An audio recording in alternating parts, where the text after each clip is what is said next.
ఇంట్లో ఎందుకుంది అని ఆయన్ని అంజు అడిగింది.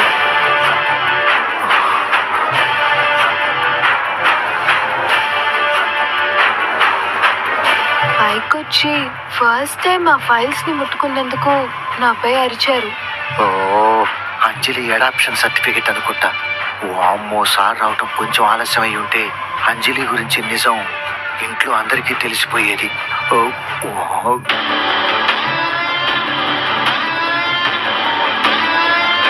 రాథోడ్ రాథోడ్ మిస్ అమ్మా, ఇప్పుడు నీకేమైంది? ఏం లేదు, ఏం లేదు.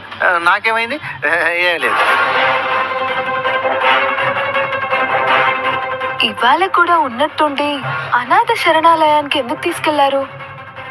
ఆ సర్టిఫికేట్, ఆయన కంగారు, ఇవన్నీ చూస్తుంటే నాకెందుకు ఆయన ఏదో దాస్తున్నారనిపిస్తుంది.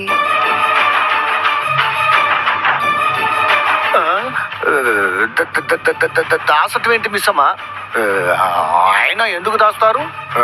సారుకు దాయాల్సిన అవసరం ఏముంది? అయ్యో, మోసం చేయాలని దాచడంలో కాదు రాథోడ్. నిజం మమ్మల్ని బాధ పెడుతుందని నిజాన్ని దాయొచ్చు కదా. అలా ఏమైనా దాస్తున్నారేమో అని నాకు అనిపిస్తుంది. మిస్ అమ్మా, నువ్వు అనవసరంగా ఎక్కువగా ఆలోచిస్తున్నావు.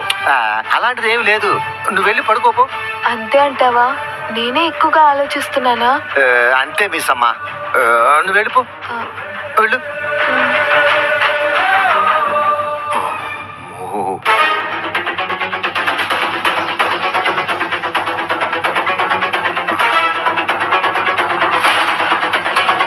అయినా ఇన్నేళ్ల తర్వాత ఆ పేపర్ ఇప్పుడు ఎందుకు బయటకు వచ్చింది? ఎందుకు అంజలి కంటే పడింది? మనసు ఎందుకో కీడు శంకిస్తుంది.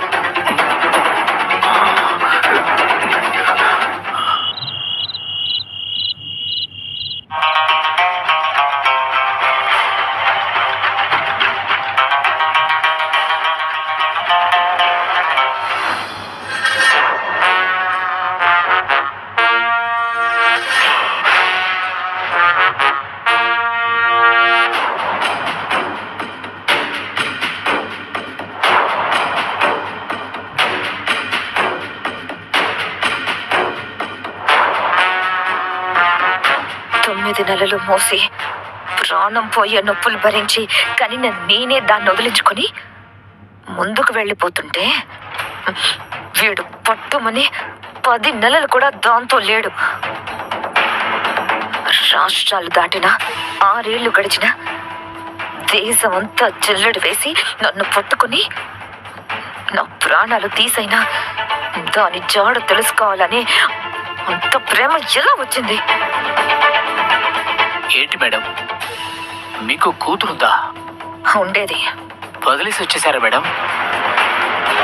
వదిలించుకొని వచ్చేసా.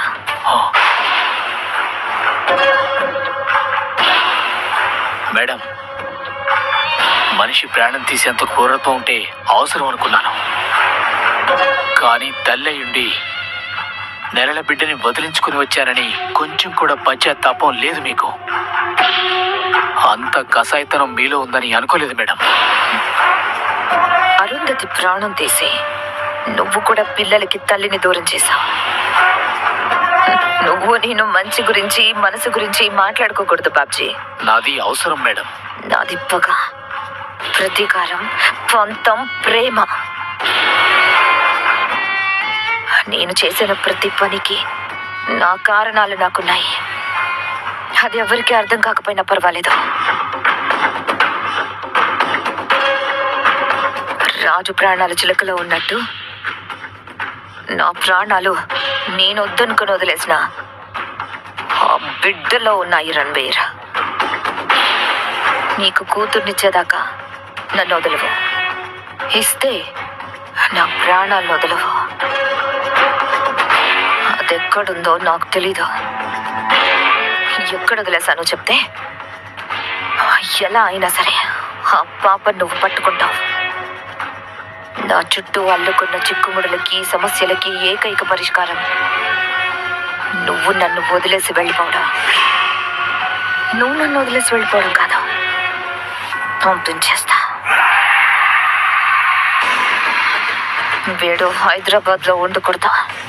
నువ్వేం చేస్తావో ఎలా చేస్తావో నాకు తెలీదు. సరే మేడం, నేను చూసుకుంటాను. దుర్గా, పప్ప వచ్చేస్తున్నాడు. నిన్ను ఆ రాక్షసు నుంచి దూరంగా తీసుకెళ్ళిపోతాడు. నువ్వేం భయపడకమ్మా.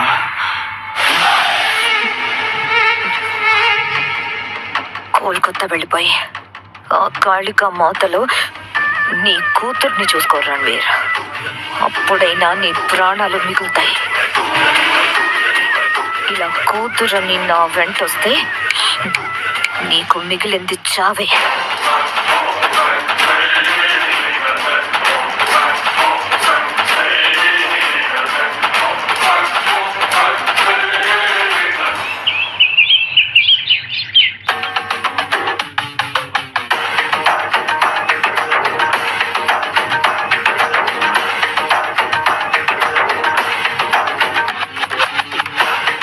అమ్మయ్యా, మిస్ అమ్మ ఇక్కడ లేదు. కనిపిస్తే కోటి ప్రశ్నలు వేస్తుంది. అమ్మో,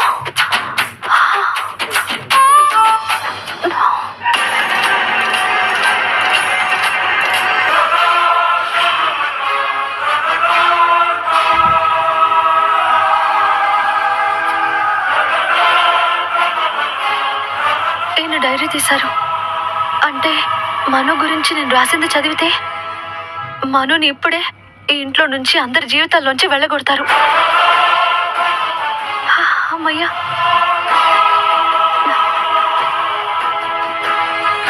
ఏమండి అది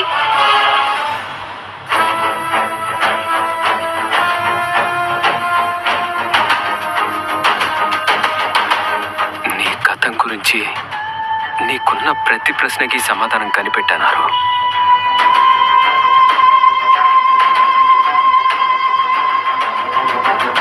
నీ కన్న వాళ్ళ గురించి, వాళ్ళు నిన్ను అనాథాశ్రమంలో వదిలిపెట్టడానికి ఉన్న కారణాల గురించి, అన్నిటి గురించి కనుక్కున్నాను.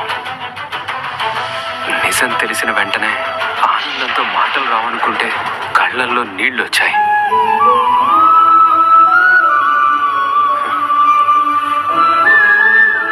నిజం తెలుసుకుంటే మనసు తేలిక పడుతుంది అనుకున్నాను, కానీ మోయలేని బరువని,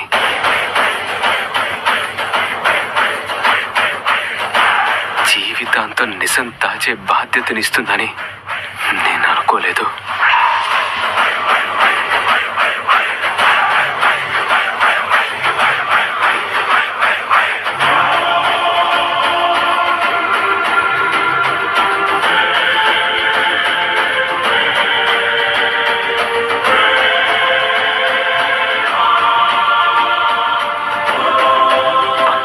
కన్నీళ్ళని మాత్రమే మిగిల్చే ఆ చేదు నిజాన్ని నేను నా మనసులోనే దాచుకుంటాను.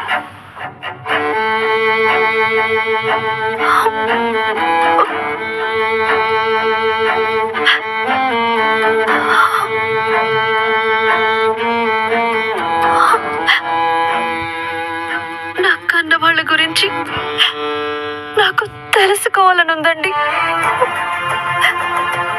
కానీ దానివల్ల మీరు పడుతున్న బాధ చూస్తుంటే నాకు చాలా భయంగా ఉందండి.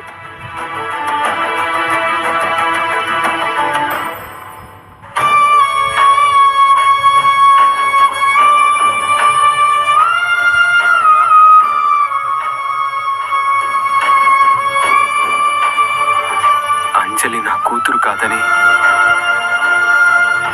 ప్రపంచానికి, అంజలికి చెప్పే ధైర్యం నాకుందో లేదో తెలియటం లేదారు. అంజలి నా రక్తం పంచుకొని పుట్టలేదు, కానీ తన నా కూతురు. తన కన్న వాళ్ళని కనిపెట్టి తనని దూరం చేసుకోలేను. అంజు లేని ఈ ఇంటిని, నా భవిష్యత్తుని ఊహించుకోలేను. అలానే అంజలి నుంచి నిజం దాచి నేను తప్పు చేయలేను.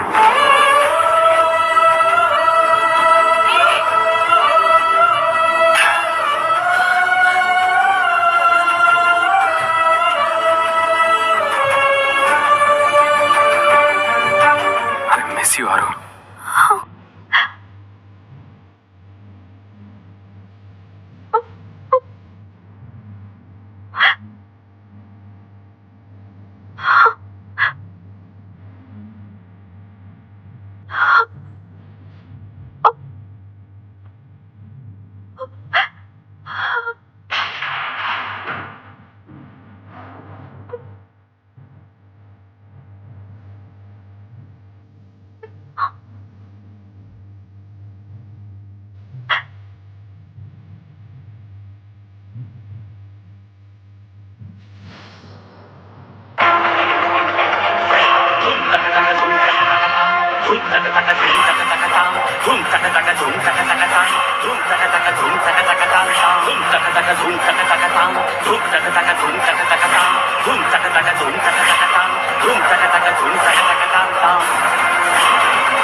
మిస్సమ్మా,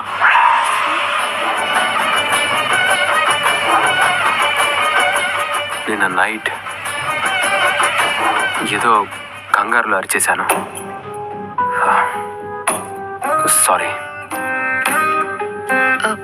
లేదండి, నేనే సారీ చెప్పాలి. మీ పర్మిషన్ లేకుండా వాటిని ముట్టుకోకుండా ఉండాల్సింది. ఖాళీగా ఉన్నాను కదా, సర్దుదామని ఫైల్స్ తీసా. ఇంకోసారి మీ పర్మిషన్ లేకుండా ముట్టుకొని మిమ్మల్ని బాధ పెట్టనండి.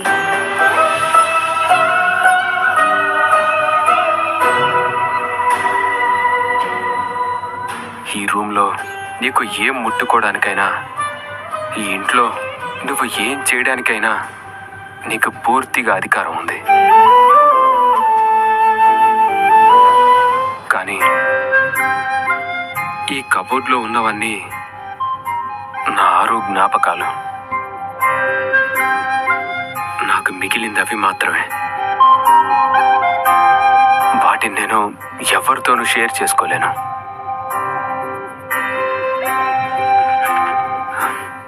ఏమి అనుకోకు మిస్సమ్మా. అయ్యో పర్లేదండి.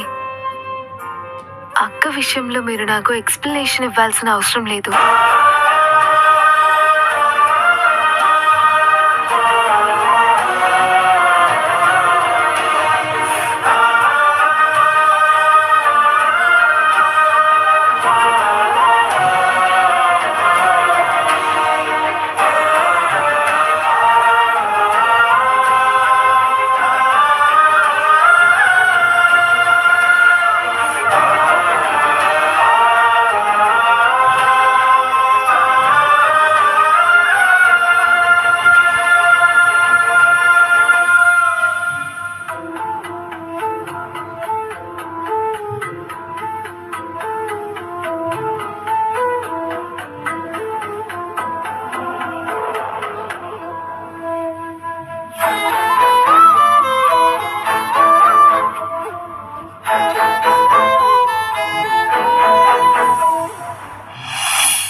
సరే.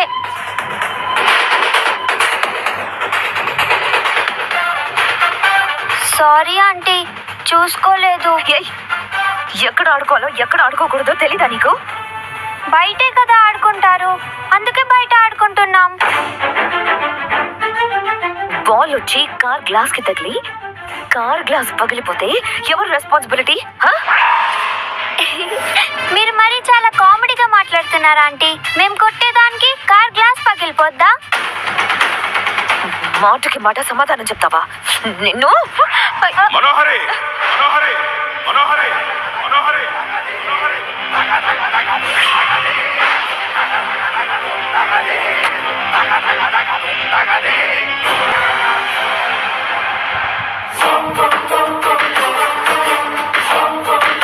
మనోహరి గారు, చిన్నపిల్లలు ఉన్న ఇల్లు మనమే చూసుకుని నడవాలి.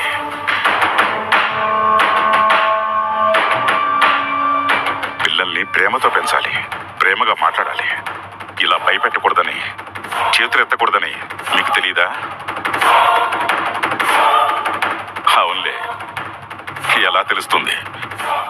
పెళ్ళా పిల్లల? మిమ్మల్ని చూస్తుంటే ఒకవేళ పెళ్ళయి పిల్లల్ని కన్నా దగ్గర పెట్టుకుని ప్రేమగా పెంచే మనిషిగా కనిపించటం లేదు. చేసిన తప్పుకి క్షమాపణ చెప్పండి. ఇప్పుడున్న సిచ్యుయేషన్స్ లో రణ్వీర్ తో గొడవ పెట్టుకుని మ్యాటర్ని ఇంకా పెద్ద చేయకుండా ఉండడమే బెటర్. సారీ అంజు, ఏదో కోపంలో అరిచేశాను. పర్లేదు ఆంటీ, పెద్దవాళ్ళు కూడా అప్పుడప్పుడు తప్పులు చేస్తూ ఉంటారు, మనం మన్నించాలని మా అమ్మ చెప్పేది.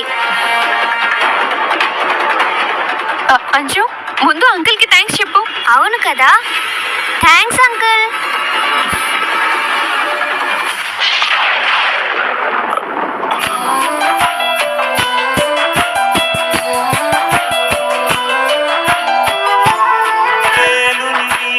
చేతుల ఒత్తిడి ఇంకా మరి గురుతుందే, లాలికి వాలిన రెప్పల సౌవడి ఇంకా వినిపిస్తుంది, గుండెల అంచున పాదము తాకిడి ఇంకా నన్ను తడిమిందే, పూటకి పూటకి పండగలౌ గతం ఇంకా నన్ను తరిమిందే, ఇన్నాళ్ళుగా ఇన్నేళ్ళుగా నువ్వే లోకం, నీ నాన్నగా నా ప్రేమలో ఉందా లోపం. ఏమైంది అంకుల్, అలా చూస్తున్నారు? నేను చూస్తుంటే నా దుర్గను చూస్తున్నట్టే ఉందమ్మా. నా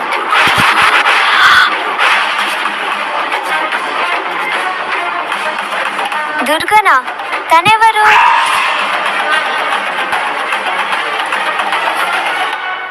నా కూతురు. తను కూడా నీలాగే ఉంటుందేమో.